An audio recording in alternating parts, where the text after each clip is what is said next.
নমস্কার, রাইজিং বাংলার পর্দায় আপনাদের সকলকে স্বাগত। আপনারা দেখছেন নটার প্রাইম টাইম। বাঙালি ও বাংলার প্রতি কেন্দ্রের অপমানজনক আচরণের প্রতিবাদে দিল্লির সংসদ চত্বরে বিক্ষোভে তৃণমূল সাংসদরা। অভিষেক বন্দ্যোপাধ্যায়ের নির্দেশে বুধবার পোস্টার ও প্ল্যাকার্ড হাতে কেন্দ্রের বিরুদ্ধে তীব্র প্রতিবাদ জানালো তৃণমূল কংগ্রেস। রাজনৈতিক মহলের মতে সংসদীয় স্তরে দলের অবস্থান স্পষ্ট করতেই এই পদক্ষেপ। মঙ্গলবার তৃণমূল কংগ্রেসের সর্বভারতীয় সাধারণ সম্পাদক অভিষেক বন্দ্যোপাধ্যায়ের ভার্চুয়াল সাংগঠনিক বৈঠকের পর তার নির্দেশে বুধবার লোকসভায় বাঙালি ও বাংলার প্রতি হেনস্থার প্রতিবাদে বিক্ষোভে সামিল হলেন দলের সাংসদরা। সংসদে তৃণমূলের পক্ষ থেকে কেন্দ্রীয় সরকারের বাঙালি বিরোধী মানসিকতার বিরুদ্ধে জোরালো প্রতিবাদ জানানো হয়। প্রতিবাদী বার্তা লেখা পোস্টার ও প্ল্যাকার্ড হাতে বিক্ষোভ দলীয় সাংসদদের। এই কর্মসূচির মাধ্যমে বাংলার অপমানের বিরুদ্ধে তৃণমূল কংগ্রেস সংসদীয় স্তরে নিজেদের অবস্থান স্পষ্ট করে দিল বলে মনে করছে রাজনৈতিক মহল। ভিন রাজ্যে বাংলাভাষীদের হেনস্থা ও এনআরসির আশঙ্কা ঘিরে ঝাড়গ্রামে পথে নামলেন মুখ্যমন্ত্রী মমতা বন্দ্যোপাধ্যায়। এসআইআর এর আড়ালে কেন্দ্রের এনআরসি চক্রান্তের অভিযোগ তুলে দিলেন স্পষ্ট বার্তা, মানছি না, মানব না। এছাড়াও আর কি হুঁশিয়ারি দিলেন তিনি, শুনবো।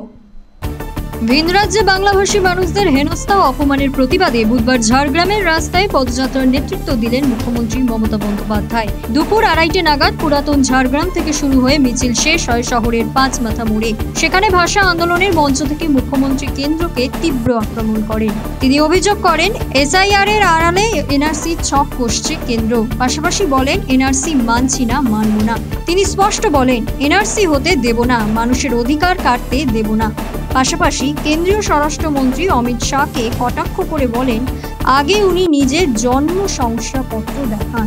অসম সরকারকেও আক্রমণ করেন মুখ্যমন্ত্রী, বলেন নোটিশ এলে কেউ অসমে যাবেন না, আমি সবটা বুঝে নেব।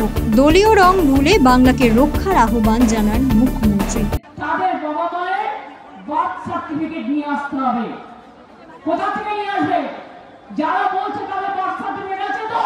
ও হোম মিনিস্টার অমিত শাহ, আমাকে গ্রেফতার করো যদি আমি মিথ্যে কথা বলি। তোমার বার্থ সার্টিফিকেট কোথায়? তোমার বার্থ সার্টিফিকেট দেখাও। আগে তোমার বার্থ সার্টিফিকেট দেখাও, তারপরে বলো আমি এসআর করে সবার নাম বাদ দেব। তুমি এনআরসি নোটিশ পাঠাচ্ছ আসাম থেকে বাংলায়, সমস্ত কম নয়। নোটিশ পাঠালে কেউ যাবেন না, আমরা এখান থেকে লয়ারকে দিয়ে লড়িয়ে নেবো। একদম যাবেন না, গেলেই জেলা পড়ে যাবে। বাংলায় থাকুন, শান্তিতে থাকুন, স্বস্তিতে থাকুন। উদ্ধার হলো ডাস্টবিনে ফেলে দেওয়া এক সদ্যজাত শিশুকন্যা। ঘটনাটি ঘটেছে হাওড়ার বালির 55 তলায়। প্রবল বৃষ্টির মধ্যে এক টোটো চালকের তৎপরতায় শিশুটিকে জীবিত অবস্থায় উদ্ধার করে ভর্তি করা হয় নার্সিং হোমে। বর্তমানে চিকিৎসাধীন নবজাতককে কে বা কারা ফেলে গিয়েছিল ওই জায়গায় তা জানতে তদন্তে নেমেছে পুলিশ। হাওড়ার বালি 55 তলায় আবর্জনার স্তূপ থেকে উদ্ধার হলো এক সদ্যজাত শিশুকন্যা। বুধবার সকালে এক টোটো চালকের তৎপরতায় ডাস্টবিন থেকে জীবিত অবস্থায় শিশুটিকে উদ্ধার করে ভর্তি করা হয় স্থানীয় নার্সিং হোমে। পরে তাকে স্থানান্তর করা হয় ঘুষুরি টিএল জয়সওয়াল হাসপাতালে। বর্তমানে নবজাতকটি চিকিৎসাধীন। ঘটনার খবর পেয়ে হাসপাতালে পৌঁছন হাওড়া জেলা যুব তৃণমূল কংগ্রেস সভাপতি ও রোগী কল্যাণ সমিতির চেয়ারম্যান কৈলাস মিশ্র। তিনি জানান শিশুর চিকিৎসা ও নিরাপত্তার সব ব্যবস্থা করা হয়েছে এবং সরকারি নিয়ম মেনেই পরবর্তী পদক্ষেপ নেওয়া হবে। বালি থানার পুলিশ ইতিমধ্যেই তদন্ত শুরু করেছে। কে বা কারা শিশুটিকে ডাস্টবিনে ফেলে দিয়েছিল তা জানার চেষ্টা চলছে সিসিটিভি ফুটেজ খতিয়ে দেখে। সকালে কাগজগুলো নিতে এসেছিল, ওইখানটা একটা বাচ্চা ডেলিভারি হয়েছে সবাই বলে, একটা কাপড়ে দিয়ে ওইখানটা ফেলে দিয়ে গেছে। দেখুন, আমরা সকালবেলায় খবর পেয়েছি এবং প্রশাসন মাধ্যমে প্রথমে আপনারাও জানেন তাকে পাশে যে স্বাস্থ্য কেন্দ্র ওইখানে পাঠিয়ে দেওয়া হয়েছিল এবং তারপরে আমাদের জয়সওয়াল হসপিটালে তাকে নিয়ে আসা হয়েছে। আমাদের সমস্ত টিম জয়সওয়াল হসপিটালে রোগী কল্যাণ সমিতির চেয়ারম্যান হিসাবেও, সাধারণ মানুষ একটা রেসপন্সিবল পারসন হিসাবেও আমরা আজকে আপনাদের সামনেই বলেছি সমস্ত তার দায়িত্ব আমরা নিচ্ছি এবং যেভাবে ওকে সুস্থ আছে, এমনি কোনো প্রবলেম নেই। ডক্টর দেখে গেছেন এবং তিনি বলেছেন ওর কোনো স্বাস্থ্য নিয়ে কোনো প্রবলেম নেই। বাকি যে আইন মানে প্রশাসনিক যে আইন আছে সেগুলো মেনে তাকে সুস্থ করে, একদম কমপ্লিটলি সুস্থ করে এখান থেকে সে হোমে রাখা হবে এবং তার কোনো অসুবিধা যেন না হয়। তার সমস্ত যে টেস্টগুলো আমাদের গভর্নমেন্টের তরফ থেকে সমস্ত টেস্ট হয় সেগুলো হবে তার ট্রিটমেন্ট হবে, তার কাপড় অপর সব আমরা পাঠিয়ে দিচ্ছি এবং তাকে যেন ভালো করে আমরা আমাদের রাখতে পারি সেই চেষ্টা চালাই। এবং সাধারণ মানুষ কাছে একটা আপিল করতে চাই, এরকম ঘৃণিত কাজ দয়া করে করবেন না। নিজের 14 বছরের নাবালিকা কন্যাকে নৃশংসভাবে ধর্ষণ ও খুনের অপরাধে বাবাকে মৃত্যুদণ্ড দিল আসানসোল আদালত। বার্নপুরের কচুবাগান এলাকায় ঘটে যাওয়া এই ঘটনায় দোষী সাব্যস্ত হয়েছেন অভিযুক্ত বাবা। দীর্ঘ বিচার প্রক্রিয়ার পর বিচারক পক্সো ও খুনের ধারায় মৃত্যুদণ্ড ও তথ্য প্রমাণ লোপাটের ধারায় 7 বছরের সশ্রম কারাদণ্ড ও 50,000 টাকা জরিমানার নির্দেশ দেন। আদালতের নির্দেশে মৃতার মাকে ক্ষতিপূরণ দেওয়ারও ব্যবস্থা নেওয়া হয়েছে। নিজের 14 বছরের নাবালিকা কন্যাকে নৃশংসভাবে ধর্ষণ ও খুনের দায়ে বাবাকে ফাঁসির সাজা দিলেন আসানসোল আদালতের বিচারক। ঘটনাটি ঘটেছিল 2024 সালের 14 মে হীরাপুর থানার বার্নপুরের কচুবাগান এলাকায়। অভিযোগের ভিত্তিতে অভিযুক্ত বাবাকে গ্রেপ্তার করে পক্সো আইনের 6 নম্বর ধারা এবং আইপিসির 302 ও 201 ধারায় মামলা রুজু করা হয়।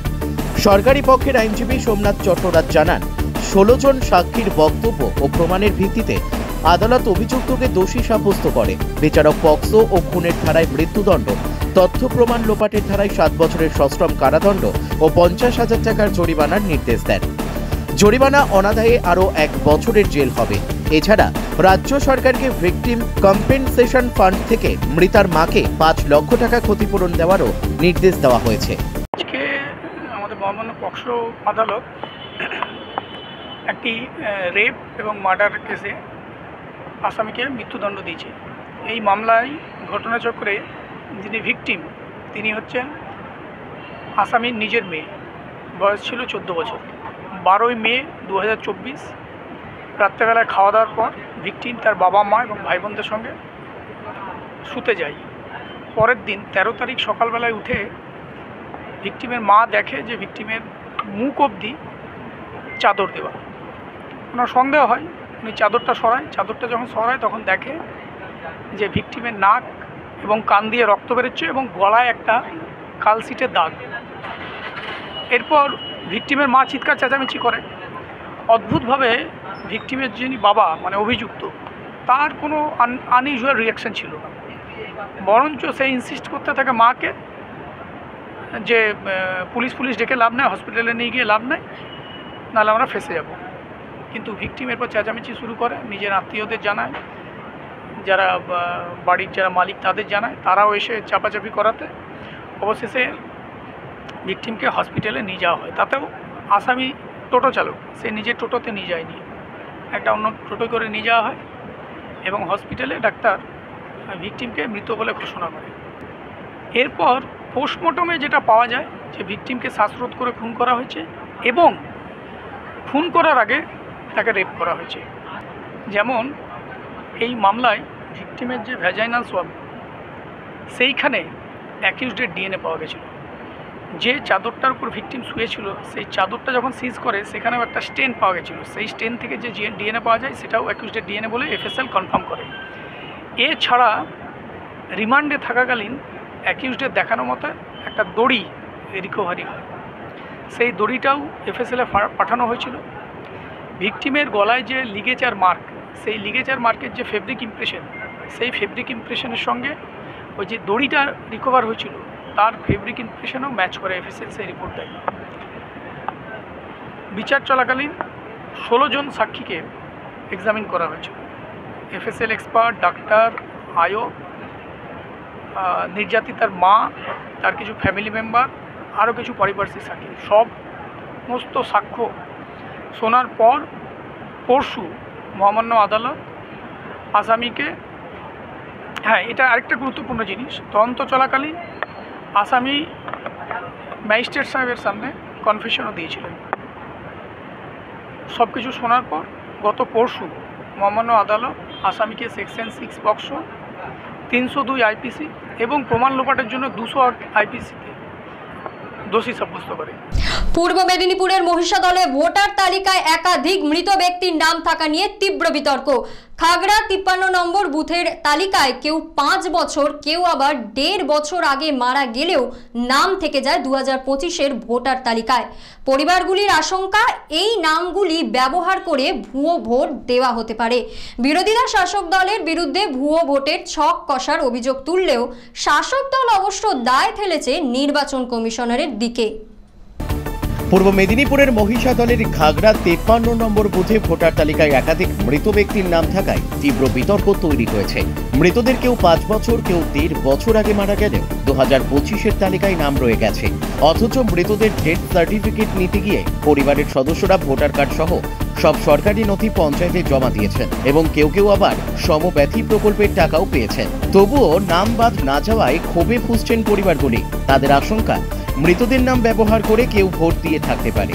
বিরোধীরা এই ঘটনাকে শাসক দলের ভুয়ো ভোটের ছক বলে কটাক্ষ করেছে।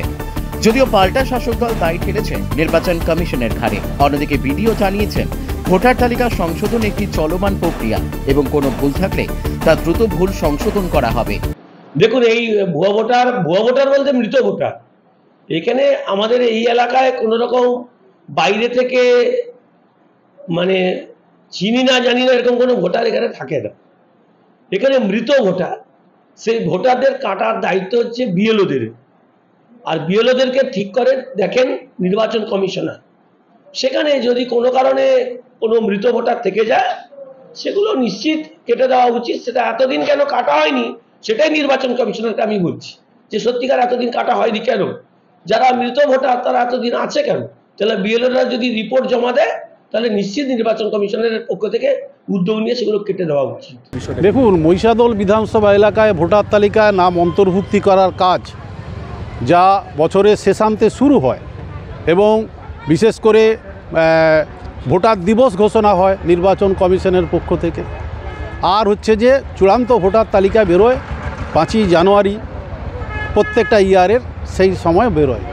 কিন্তু লক্ষণীয় বিষয় হলো এই, যারা হচ্ছে যে 5 বছর আগে, 6 বছর আগে, এমনকি 7 বছর আগে মারা গেছে, তাদের নামও পর্যন্ত মহিষাদল বিধানসভা এলাকা শুধু নয়, সারা পশ্চিমবাংলায় সমস্ত বিধানসভার ক্ষেত্রে এই সমস্ত মারা গেছেন যারা, তাদের নাম ডিলিট করেনি প্রশাসন এবং নির্বাচন কমিশন। বলছি, আপনার বাবা কতদিন আগে মারা গেছিলেন? প্রায় 1.5 বছরের বেশি হয়ে গেছে। তো যখন মারা যান তারপর যে ডেথ সার্টিফিকেট তো পেয়েছিলেন? হ্যাঁ। তখন তো এই আধার কার্ড, ভোটার কার্ড এগুলোকে সারেন্ডার করতে হয়েছিল? হ্যাঁ, নিশ্চয়ই। এগুলো জমা দিয়ে দিয়েছিলেন? জমা দিয়েছিলাম। তো আপনার বাবার নাম এখনো ভোটার তালিকাতে রয়েছে, এটা কি আপনি জানেন? না, ওটা আমি কি করে বলবো, ওটা যারা ওই সরকারি লেভেলে আছে তারাই বলতে পারবে। ওরা ক্যান্সেল করেছে কি করেনি ওরা বলতে পারবে, আমি ওটা ঠিক জানি না। কিন্তু এই আপনার বাবার নাম ভোটার তালিকাতে রয়েছে, কি বলবেন, কি আবেদন করতে চান? না, অবশ্যই মারা গেছে, ওনার নামটা ডিসমিস হয়ে যাওয়াটাই উচিত, কারণ এটা চালু থাকা তো উচিত নয়। যেহেতু সরকারি জিনিস, একটা রেশন দেওয়া হয়, এটা তো অবশ্যই বন্ধ করে দেওয়া উচিত। বুঝে বেশ কিছু মৃত ভোটার পাওয়া গেছে এবং তাদের পরিবারের সঙ্গে যোগাযোগ করলেন। তারা বললেন যে আমরা ডেথ সার্টিফিকেট জমা দিয়েছি, তারপরে ওই ভোটার লিস্টে কীভাবে নাম থেকেছে তারা জানেন। বললেন এক্ষেত্রে আমি বলবো যে আমাদের যখন এসআরইআর হয়, আমাদের প্রত্যেক সপ্তাহে সমস্ত পলিটিক্যাল পার্টির রিপ্রেজেন্টেটিভদের মিটিং হয়। আমাদের বিএলও যারা তারা হচ্ছে ফিল্ডে যায় সার্ভে করে ফর্ম 7-এর মাধ্যমে, এবং যে স্পেশাল ক্যাম্পেইন ডেট শনি রোববার করে হয়, সেখানে প্রত্যেকটা রাজনৈতিক দলের প্রতিনিধি বিএলএ থাকে আর বিএলএ একটা মিটিং হয়, সেখান থেকেও মৃত ব্যক্তিদের নাম উঠে আসে এবং উঠে আসার পরে তার নামটা কিন্তু বাদ যায়। এক্ষেত্রে দেখে নিতে হবে, আমি শুনলাম আপনার কাছ থেকে যে এটা কী ব্যাপার। তবে এটা কন্টিনিউয়াস প্রসেস, আপনাকে এটা বলি যে এটা কন্টিনিউয়াস প্রসেস। আগে বছরে 1 বার হতো, এখন 4 বার হচ্ছে। যদি এখানে যদি কিছু করা সম্ভব হয়, যে আমাদের বিএলওর মাধ্যমে উঠে আসে যে এই লোক মারা গেছে, ডকুমেন্টারি এভিডেন্স দিয়ে ফর্ম 7-এর মাধ্যমে সেটাকেই আবার সংশোধন করে নেওয়া হয়। বাংলাদেশি মডেল শান্তা পাল কাণ্ডে এবার গ্রেফতার পূর্ব বর্ধমানের মেমারি থেকে। কলকাতা পুলিশের গোয়েন্দা বিভাগের জালে ধরা পড়ল শেখ মমতাজউদ্দিন নামে এক ব্যক্তি, যার বিরুদ্ধে শান্তা পালকে জাল নথি দিয়ে আধার কার্ড বানানোর অভিযোগ। অভিযুক্তের কাছ থেকে উদ্ধার হয়েছে একাধিক জাল নথি ও সরকারি শিলমোহরের নকল। অনলাইন ক্যাফের আড়ালে চলতো এই জালিয়াতির কারবার। বাংলাদেশি মডেল ও অভিনেত্রী শান্তা পাল কাণ্ডে এবার পূর্ব বর্ধমানের মেমারি থেকে শেখ মমতাজউদ্দিন নামে এক ব্যক্তিকে গ্রেপ্তার করল কলকাতা পুলিশের গোয়েন্দা বিভাগ। অভিযোগ জাল নথি ব্যবহার করে শান্তা পালকে আধার কার্ড তৈরি করে দিয়েছিল সে। অভিযুক্তের বাড়ি মেমারি শহরের কাশিয়ারা এলাকায়। তার কাছ থেকে বিপুল পরিমাণ জাল নথি, স্ট্যাম্প, গ্যাজেটেড অফিসারের নামে নকল স্ট্যাম্প, আইনজীবীর জাল প্যাড ও স্ট্যাম্প উদ্ধার হয়েছে। পুলিশ সূত্রে খবর, অনলাইন সাইবার ক্যাফের আড়ালে এসব জালিয়াতি চালাতো মমতাজ। 2019 সালে শান্তা পালের মেমারিতে আগমন এবং মমতাজের সঙ্গে তার পূর্ব পরিচয় তদন্তে উঠে এসেছে।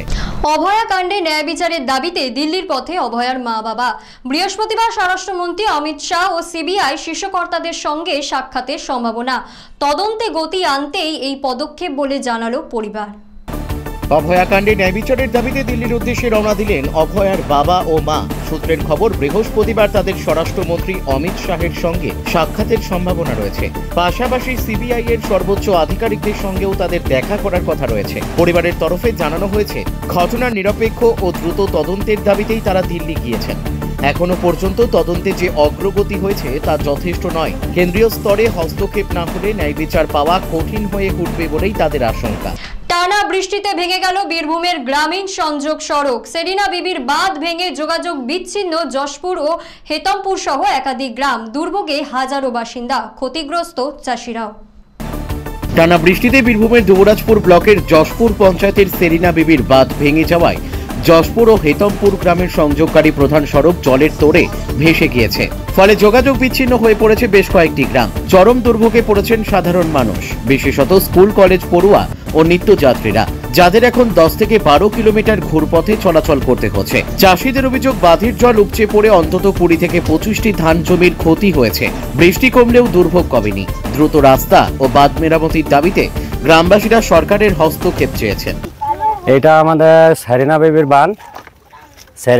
বাঁধ আর এবং আমাদের যশপুর পছিয়ারা যাতায়াত মেন রাস্তা, মানে ছাত্ররা স্কুলে যায়, কলেজ আছে আমাদের হেতমপুরে। তো এখন প্রবল জলের মধ্যে এই সেরিনা বিবি মেন রাস্তাটা ভেঙে পড়ে কালভার নিয়ে।